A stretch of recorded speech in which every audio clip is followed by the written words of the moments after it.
kids' church worker who just penned this relatively informal song, and we actually played it specifically this morning because Matt has probably heard it enough at Loftus over the last few months. So it's just it's quite a remarkable thing, that story, that song. And of course, it's all made famous by that little guy's dancing. And Rowan's been working on that dance in the week, so he's gonna show us a bit later. Good. Folks, just one quick announcement before I get into my message. Oh, sorry, are the teens leaving? No. Okay. Good. Just wanted to give you a heads up on this month of Feb is for family. I shared with you that I've had this sense that it was something we needed to focus on, and so we've done so. Feb is for family, I think, has gone really well in terms of the content. I'll be honest with you, I'm surprised, probably even disappointed that as an exercise it hasn't been better supported by the church, but I don't know the reasons for that, but just thought I'd let you know. It's a span of work went into it, and I think the content has been outstanding. So we're wrapping up this Tuesday night with the final installment in this Feb is for families. First 2 weeks we covered marriage, the next 2 weeks we've covered parenting. So this past week we had I think genuinely a world-class presentation on the philosophy of parenting and why it matters, etc. And so that talk is available. But what I wanted to invite you into, even if you haven't been a part of it up until now, is to be a part of this final Tuesday night session. So here in the front are 4 pages. So what we're doing this coming week, by way of closing off this parenting section, is to have discovery groups where we're going to just talk about parenting in the various stages of parenting. So there are 4 groups. The one is going to be parenting kids. One's going to be parenting teens. One's going to be parenting your adult children. And the last one is intentional grandparenting. Because we can just go through the motions and then deal with the consequences of that, or we can become deliberate about actually making the most of all of these seasons of life. And so those 4 groups are going to happen. It's just going to be get together. There'll be a facilitator of sorts in each group, but it's going to basically be a discussion of some of the dynamics of parenting in each of those phases. There's no guru here. It's just going to be a discussion by some other people in the trenches of the same thing, people who are also trying to parent their teens. I did wrestle with another question, which is parenting your parents, because that seems to be a thing. But so we're not going to do that one. Parenting kids, parenting teens, parenting your adult children, and grandparenting. Sign up there. Those who have signed up there, we will send you a message because Tuesday night's coming up soon, probably a message this afternoon or tomorrow morning, just so that you can prepare for what will be happening on Tuesday night. But you need to sign up. That's it. Good. And obviously those groups will all close off for the time of praying. Because if we get parenting right, good things happen. If we get parenting wrong, yeah. So let's trust God for some real nuggets and just a time of upliftment and life-giving experience. If you want to be in a discovery group, you have to sign up. Right. Before I get into my message, I want you to have a look at there we go. Good morning. How's it? Just in your own mind, I'm going to give you 30 seconds. If you need to, you can speak to someone to your left or to your right, but just for a moment, consider what is the difference between efficiency and effectiveness. I'll say it again, and then I'm just going to pause for 30 seconds. You can, if you think clearly on your own, that's great, then do it. If you're a kind of person who thinks out loud, I'm a think out loud person, so I think best when I speak to somebody, then do so. What is the difference between efficiency and effectiveness? 30 seconds, go. Not many think out loud people. That's fine. Efficiency and effectiveness.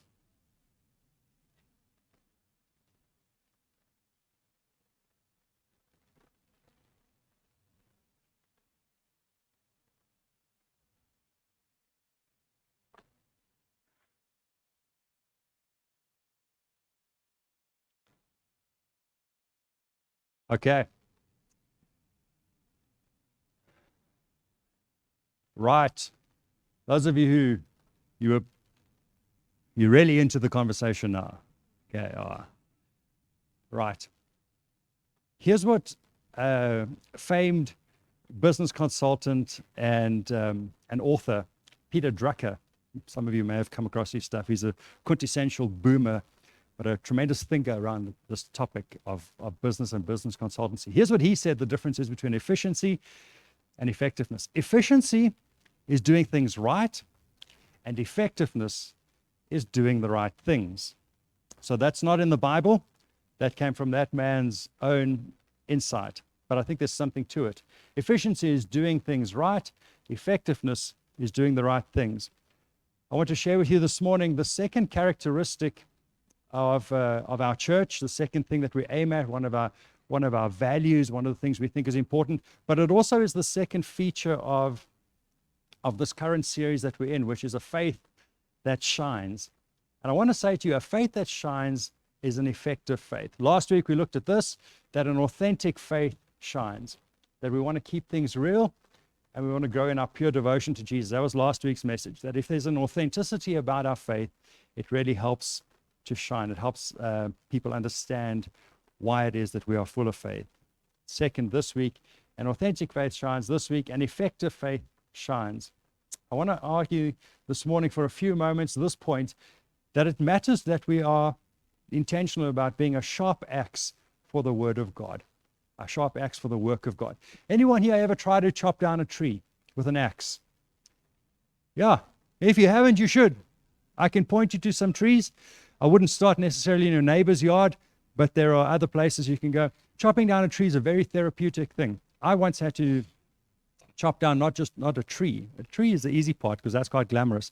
We then had to remove the root base, which meant having a digging and chopping and digging and chopping. And once you've taken the tree down, the glory work is done. But I don't even think that's 10% of the work that's done, because after that, there's the taking apart of this tree so that it can be moved, and secondly, removing this root base. Anyone here identify with what I'm telling you about? That is like a whole lot of hard work. So my point is this. If you set about chopping down a tree and your axe is blunt, you're going to expend unnecessarily huge amounts of energy. It was one of the US presidents, it might be Roosevelt, who said that if I have 8 hours to chop down a tree, I will spend the first 6 sharpening the axe. There's something to that. When the axe is sharp, the work actually goes much quicker. And so in this idea of being effective church, of being effective Christians, we want to make sure that we're a sharp axe for the work of God. We don't want to be blunt. We don't want to be redundant. We don't want to be a rusty old axe. At the moment, that's all I have at home. I have a rusty old axe. But I keep it that way because these 2 boys of mine do like to chop down trees. But they are not doing it to chop down trees. They are doing it for the physical exercise. So I actually could take the axe head off and just let them hit the tree with the wooden bit, but that seemed cruel. Folks, most of us here, we don't sign up for a Christian spirituality of just going through the motions. We want to be effective. It makes sense to have the axe head nice and sharp, really sharp. And that's what I want to say to you this morning. We as a church, we want to be sharp in our effectiveness for the work of God. I'm going to get to our text in a moment, but let me give you some background. I know many of you have commented to me that you really love the fact that before we dive into a text, that you get some background. So this morning, not only am I going to give you the historical background, I'm even going to include a map. Oh, no, it's fantastic. So this is a map, in case you don't know, that's the Mediterranean Sea. Here is Israel. Over here, this is modern-day Turkey. There's Syria, but obviously it's got all the old-fashioned names because we're looking at the story of a man in the Bible by the name of Paul. He was an apostle. He was one of the leaders in the early church, very well-respected man. And what he would do is he would go on what are called missionary journeys, often setting off initially from Jerusalem, later on from Antioch when the headquarters of the church moved there. And he would go out and he would go to all these various towns and cities. And God blessed his work mightily, and many people were converted, and beyond that, many people were established into local churches in all those different towns and cities. And what we have in the New Testament, some of those strange books that are hard to pronounce, Corinthians, Galatians, what those are letters written by this man named Paul at various stages of all of his missionary journeys, back to some of the churches that he had been involved in starting, back to some of the believers that he had led to the Lord in those places. And so today we're going to have a look at one of those letters. The year, if you can possibly wrap your head around it, the year is 54 AD, just sort of 20 years after Jesus, and Paul is going about his business. He's already been on 2 missionary journeys, and what we pick up the story today is with him on his 3rd missionary journey. He's head off from Antioch over here. He's gone all through here. Some of those places you'll only read about in the Bible because they don't exist anymore. Tarsus, Iconium, Colossia, Laodicea, blah, blah, blah. Anyway, that's where our story finds today. The book of the city of Ephesus. So that you know, when Paul did a missionary journey, I've done many missionary journeys before. We've been everywhere from Lesotho to Zambia to Zimbabwe and even Russia. Yeah. When we went on a missionary trips, even to Lesotho, etc., it was sort of a week at a. That's kind of what comes into my mind when I think of a missionary trip, maybe 2 weekends and a week in between. Well, when Paul did missionary trips, they were a bit longer. And for instance, he spent 3 years in Ephesus. It's quite a long time to be away. Didn't have a troublesome wife. That's not why he was away that long. Paul was about the work of God that God had laid before him. And so he winds up in Ephesus for 3 years. He's visited all these other places. We find him in Ephesus the year AD 54. And let me just get my notes right here. Whilst he's at Ephesus, there, he hears from some of the believers over here in Corinth, over there. Yo, I'm not shaky. That's just the nature of this thing. Or if maybe it's the nature of your eyesight. I'm not sure. But that's Corinth over there. This is called the Aegean Sea. And so he's over here at Ephesus. He hears that the church in Corinth is having some issues. They're facing some challenges. Some things are going down there that aren't very godly and aren't very good. And he decides, well, they send word to him. They're like, Paul, you started this church. You came here. You led the first of our believers to the Lord. Then you established this work here. And now you're off. And we're stuck and we've got some issues and some problems. And so Paul feels a sense of responsibility to sort these problems out, as you would if you had started something. Yes? Back to parenting. And so he says, I'm gonna come there. However, as you can see, it's quite a trek to get there. So he says, in the meantime, I'm going to send a letter that's going to address some of the concerns that I've heard, some of the things that I hear that are happening in the church there. Here's a letter. Gather the church in much the same way that we are gathered this morning and read this letter to them so that everyone hears from me the counsel on how to get through this troublesome season that you're in. Is everybody up to speed? That's the letter. When you read in your Bible, 1 Corinthians, the book of 1 Corinthians, it is that letter that Paul has written from that city in Ephesus to a church that he planted that's going through some challenges. Okay. Now, the text we're going to read is right at the end of this book. So it's chapter 16, and let's read it off the screen. Paul says to them, remember they've asked him to come and sort things out. He says, after I go through Macedonia, I will come to you because I'm first going to go through Macedonia. I'll show you where that is in a minute. Perhaps I will stay with you for a while or even spend the winter so that you can help me on my journey wherever I go. For I do not want to see you now and only make a passing visit. I hope to spend some time with you if the Lord permits. But I will stay on at Ephesus until Pentecost, because a great door for effective work is open to me, and there are many who oppose me. Okay, we'll get back to the text in a minute, just so that you know where we're at on the story. Paul, in Ephesus, hears about trouble in Corinth, says, look, I can't get there right now. He sends this letter. If you read the letter, you'll see some of the stuff the church was dealing with. But right at the end there, he says, I'm going to go here through northern Macedonia. By the way, that's modern-day Greece. He says, I'm going to make my way through there, and I'll come across to Corinth. But he says, I can't come right now because, and the section I want to focus on is underlined, I can't come right now. I need to stay in Ephesus until Pentecost because a great door for an effective work has opened to me here. He says to them, I'm on my way.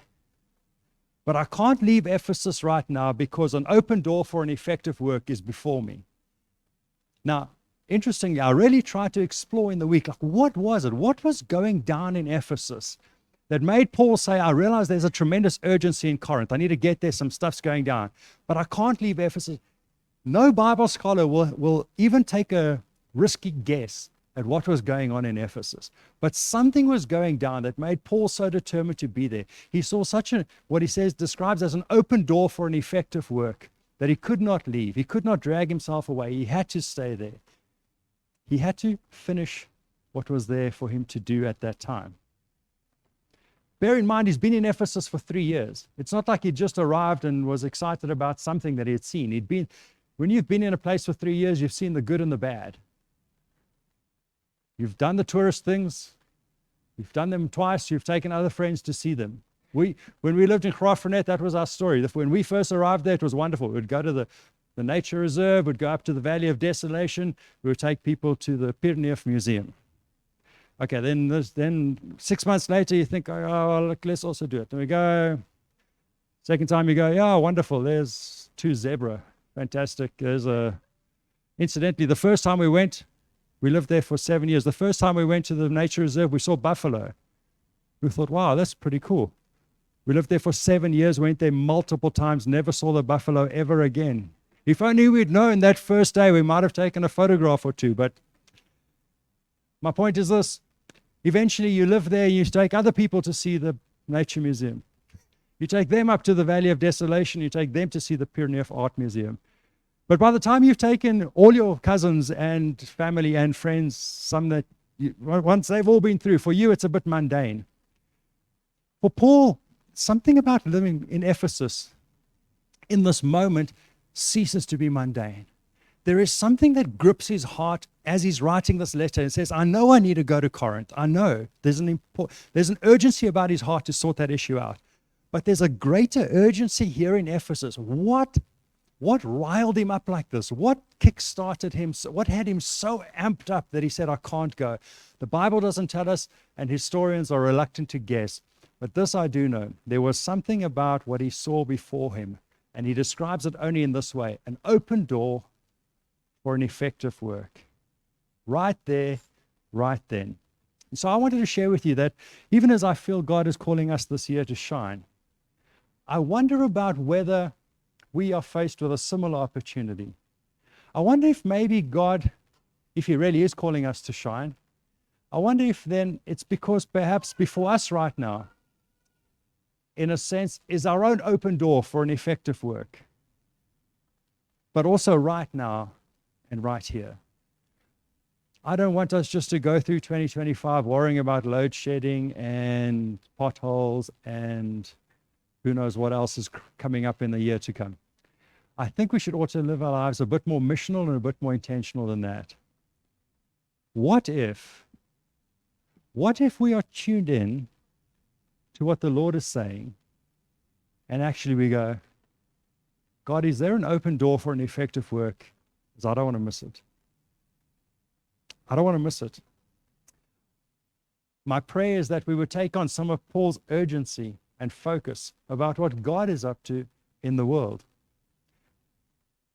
I would ask that we not just become the kind of people who are happy just to be doing things right, but who are a bit more intentional about doing the right things. One thing to be an efficient Christian, that's very much about ourselves. We must do the right things. We must go to church. We must have communion. We must pray. We must read the Bible. That's about doing things right. I'm inviting you to something a bit beyond that. To a God, if you remember, who works both in us and through us. So we don't stop doing things right, but while we are doing things right, we become engaged in a process of doing the right things, of hearing some of his passion and his voice for what's going on in the world around us, and believing that he wants us to shine. What if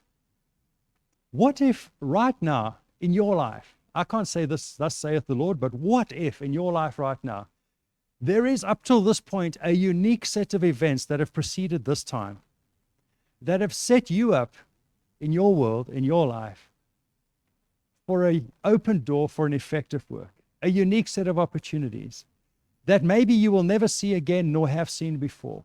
What if that is what the Lord is up to? Because that's the sense I get in Paul's heart. Like, I've been in Ephesus for 3 years. I've seen some stuff. I've also done multiple missionary journeys. He's already spent 18 months in Corinth. He has given his life to this traveling ministry. But there's something about this Ephesus thing that says, I can't leave here. There's this open door for an effective work that must be acted upon here, now, by me, bang. I want to ask you to consider just for a moment, if truly the Lord is asking us this year and giving us the commission to shine for him, what if the reason he is doing that is because right now before us, perhaps like never before and perhaps never again, is an open door for an effective work? What if that is what's before us? I gave it some thought. I came up with the following. What if right now, or perhaps years leading up to this moment, the Lord has been preparing a co-worker in your sphere of influence, somebody you see here on a daily basis, and he has been preparing their heart for such a time as this. And right now before you is the open door for an effective work to finally witness to that person about what Christ means to you, about what he has done in your life. What if this is that time? What if that's why he has told us to shine? What if that is what he wants for you in this season right now? But we're just so busy with trying to do things right that we don't get about doing the right things. Efficiency in some ways can be the enemy of effectiveness. What if he has the same thing? What if he has orchestrated a whole bunch of events leading up to this time, as he had done in Ephesus, it would appear, for you to reach a lost child or a lost spouse? What if he has set up a whole bunch of things in a random person's life, and right now you are the person who gets to step into that open door for an effective work and share the story of Jesus with them? What if? You see, one day it happened for me. I was just going about my life as a somewhat strange, sport-obsessed, insecure, funny-looking, she knows this, 13-year-old. And I was just going through my life, my gig, and a motor vehicle accident almost saw me gone. It was, somebody did die in the accident, it wasn't me. But what if in that moment it had been, what if the Lord had been preparing a whole lot of stuff leading up to that time in my life? And he did. And suddenly there I become for the first time faced with my own mortality, thinking as a 13-year-old, I'll live forever, and then realizing, goodness me, it was almost not the case. Here's the story. Here's the bizarre twist in the story. That a friend of mine had gone off to boarding school. Some of you have heard this story, just listen to it again. A friend of mine had gone off to boarding school, and he was a very naughty friend. He was very naughty. I met with him recently. He's not naughty anymore, but he taught me to do things, bad things. He was only a year older than me, but he hadn't gone off to boarding school. But here's the bizarre story, that he became a Christian in his first term of high school at this boarding school. And he comes back. I've had this motor vehicle accident. I'm questioning my entire existence. Big existential crisis for a 13-year-old, mostly wrestling with my mortality and what does this mean if I had died. My best friend comes back from boarding school. We've not spoken because we didn't have WhatsApp then. He comes back and tells me he's become a Christian and he has eternal security.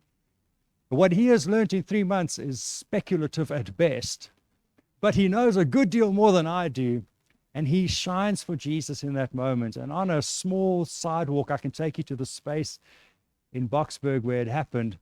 This fledgling doesn't know much believer helps his best friend who knows nothing to know something. And so I start the spiritual journey with Jesus.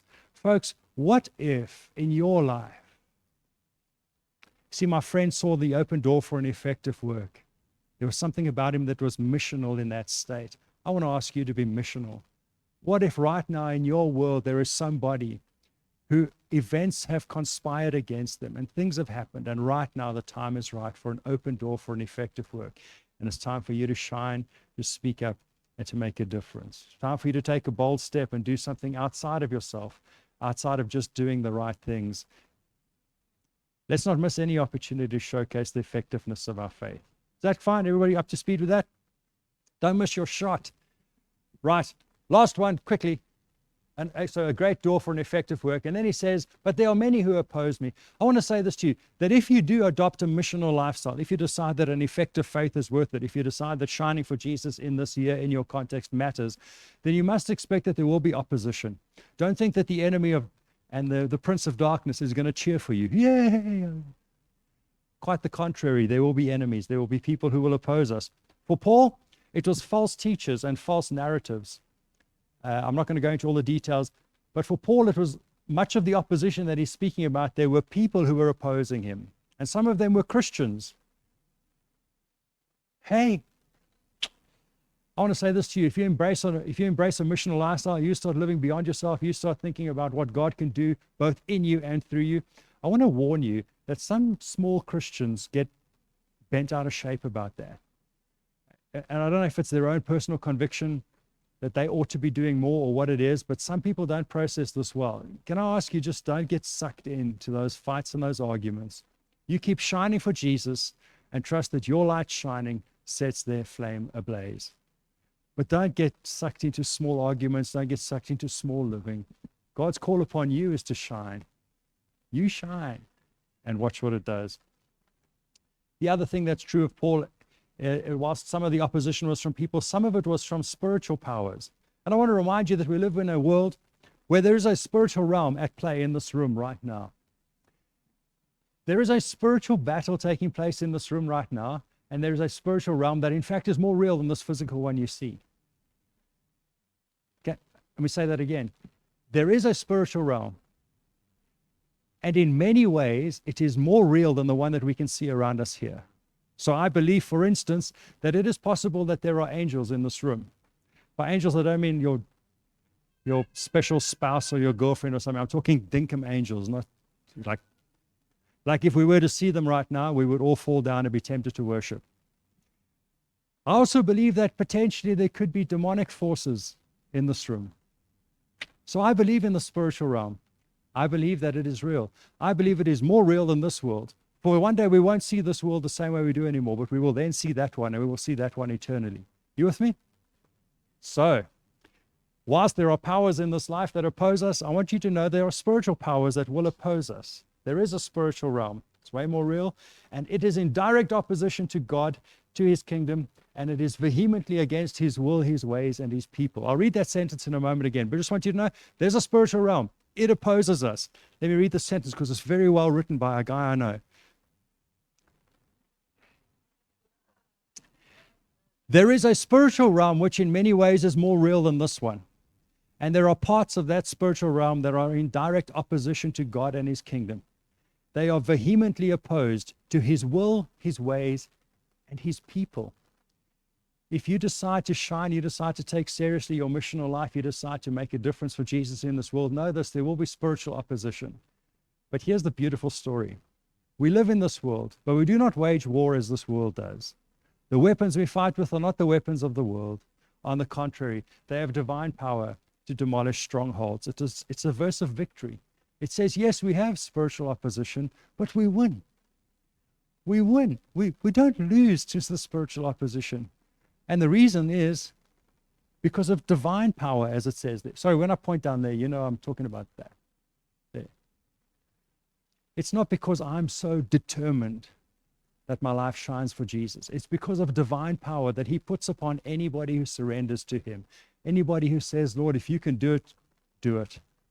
He puts divine power upon us, and we succeed, and we demolish strongholds, and we defeat the enemy, and we defeat the forces of darkness. We defeat those who are opposed to us, not because we are so good, but because he is so good, and he is so much greater than the darkness. And so the light will always triumph. Folks, shine for Jesus. Take this thing seriously. If you live with an effective faith, it's highly attractive to people. It makes a big difference in the world around us. So last week I spoke about each light source. Last week I spoke about having an authentic faith, and the light that I spoke about there, I just wanted to show you this picture again. This blimmin' glorious picture. I can give you the original. It's just great. Anyway, there it is. It's a lighthouse. I think it's AI. Frankly, it's still good. I said last week that an authentic faith to me reminds me of the light source being that of a lighthouse. A lighthouse is effective when it's true, genuine, and reliable. That's what makes it helpful. The fact that it doesn't move around, the fact that it's not floating, it's stable, it's genuine, it's the same week in, week out, day in, year out. Because it's those things, it's helpful. And authentic faith is like that, and that's what makes it helpful. So, an effective light for this week. So that's authentic light, lighthouse. Effective faith, a little bit less glamorous, but here it comes, a torch. Many of you have touched one of these in the recent, probably last 12 hours. The Lord prepares my messages in remarkable ways. He brought us load shedding so that this morning's message would stick in your mind. Okay, so here's the thing.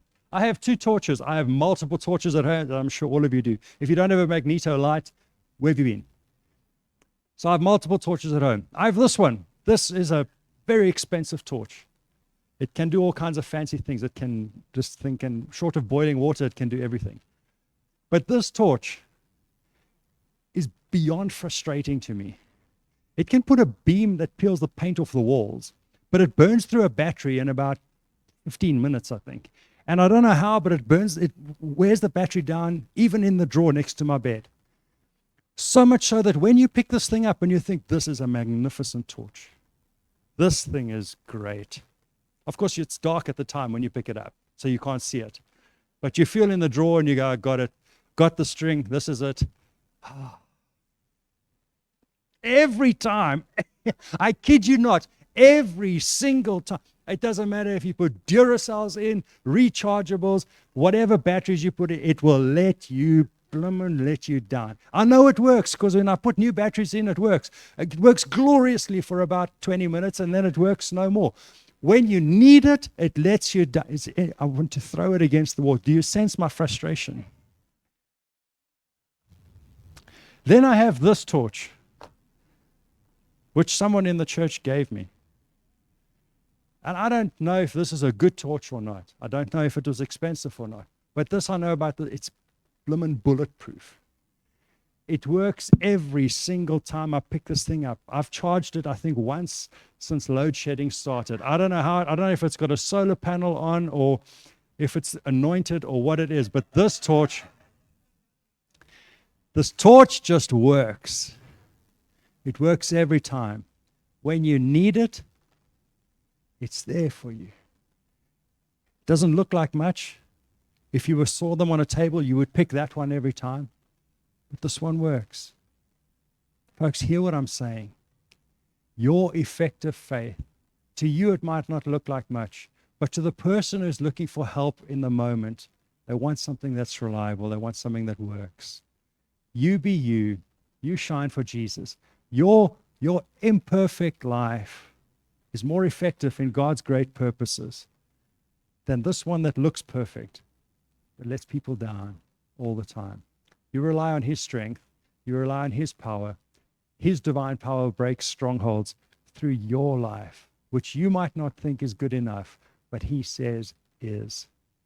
I want to invite you to shine for Jesus with an authentic faith, with an effective faith. Won't you stand with me? I'll commit us to the Lord in prayer, and we'll sing a closing song after that. By the way, don't take my torch. I remain eternally hopeful that one day I'll find some kind of supernatural battery that'll keep it going.